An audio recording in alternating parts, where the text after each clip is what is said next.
Superior sagittal sinus, and then here, inferior sagittal sinus, and then going across here and here, straight sinus, all right, and this one, transverse sinus. Where they all come together, confluence of sinuses. And what else do we have? So transverse leads into a vessel that's going to head down and curve, making like an S shape. Sigmoid sinus. And then up in here, surrounding the sphenoid bone, there's a big open area that fills with blood, and it gets shuttled back into the sigmoid. Anyone know what the sinuses are called? Left and right on either side of the sphenoid. It starts with a C. Cavernous sinus. Cavernous sinus. Cavernous, yep. So anyone have the vein list? Can you rattle off the names of the sinuses? Superior sagittal sinus, inferior sagittal sinus, straight sinus, left, right, transverse, left, right, cavernous, left, right, sigmoid, and that's all of them. Good. So petrosal is the one that I didn't put on there. But we can see just about everything here. We can't see all of the sigmoid, but we can see the beginning of it. But we can see all of superior, inferior, straight, transverse, and then this is part of cavernous here. The best way to see all of cavernous and sigmoid, pictures. Yeah, that's really good. So this is just like the model we just saw. Superior sagittal, inferior sagittal, straight, transverse. Now eventually it becomes sigmoid. And you can see why we don't call straight left or right. It's funny how they draw it in here like there's a bunch of them, but it's really just one. So all of this blue around the sphenoid here, that's all cavernous. So you have the right half and the left and right cavernous sinuses. And then sigmoid starts right here. And then from there it dives down. So picture to see the whole thing. And where does the blood go next? Down the sigmoid sinus into what? It's the main vein draining blood from the head. Internal jugular. External is draining venous blood from the surface, right? And then internal is all the blood that's coming from the brain inside the cranium. I think that's it. Petrosal's not on there. You could go over arteries too. This is basilar. Blood comes into the basilar from the left and right vertebral arteries.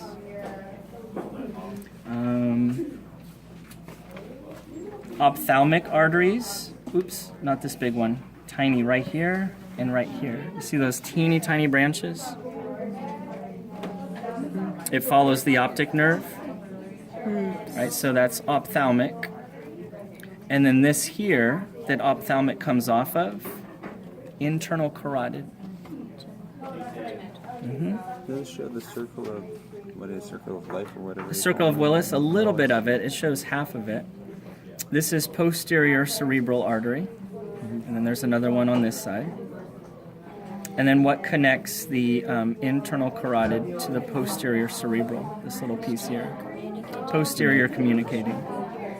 So part of the circle of Willis includes the internal carotids, the posterior communicating, and the posterior cerebral arteries.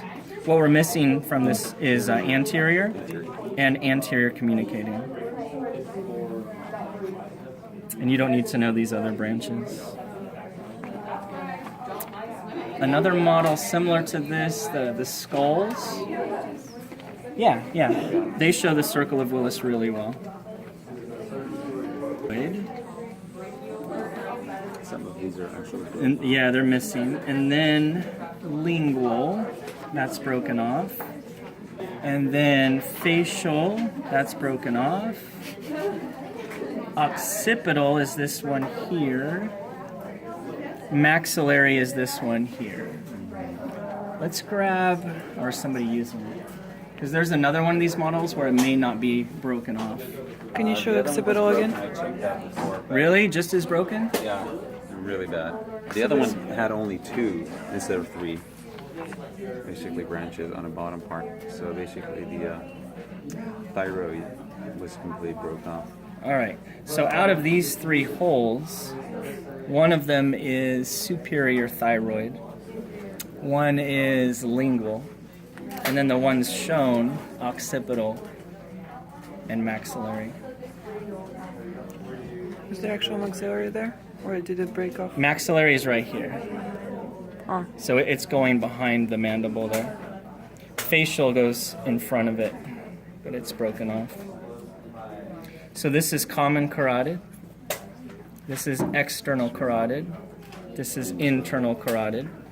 And it's going up through the carotid canal of the temporal bone. And it comes out right here and right here. Now, internal carotid, after all the branches come off of it, becomes the middle cerebral. So here's left middle cerebral, here's right middle cerebral. Also coming off of internal, the posterior communicating, which we saw in the other model. And then that connects the internal carotid to the posterior cerebral artery. So you have 2 ways to get blood into that posterior cerebral artery, or even the basilar. You can have blood come up through internal carotid, go to posterior communicating, to posterior cerebral, to basilar. Or blood can come up the vertebral arteries, and those are running through the transverse foramen, just on one side, I guess. So that's your left vertebral artery right there. Right? So what hole is it passing through to get into the skull here? Jugular. So here's the left and right vertebrals. What's this big hole right here? Right here. Frame and magnum. Magnum. So left and right vertebrals come together and they form basilar. Right, so this is one big anastomosis, the circle of Willis. So to complete the circle, posterior cerebral, posterior communicating, internal carotid. This would be anterior cerebral on the other side, and this little piece that connects them across here, anterior communicating. So anterior cerebral is also there. So what it should do is it should come up here and continue this way, and then on this side do the same thing, right? And then branches come off and it serves the front of the brain. But then connecting those 2 is just a little bridge right here. That's communicating, anterior communicating. Okay, so let's say left posterior cerebral, left posterior communicating, left internal carotid, left anterior cerebral, anterior communicating, right anterior cerebral, right internal carotid, right posterior communicating, back to right posterior cerebral. So we completed the whole thing. And then what about these little branches here? No, because they can't stay there. I'll do this like 50 more times. Is that the hypophyseal hypophyseal? No. What was that? So these branches that are coming off of internal carotid are going through the optic canal to the eyes. Ophthalmic. That's the one I meant.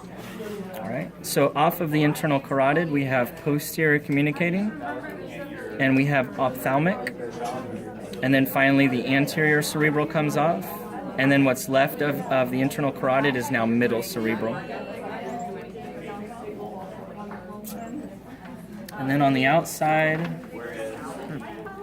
occipital, superficial temporal, which is the very last branch. Yep, as they show on the flow chart there. This is facial. It's just broken off so we can't see where it's connected. But it's one of these holes.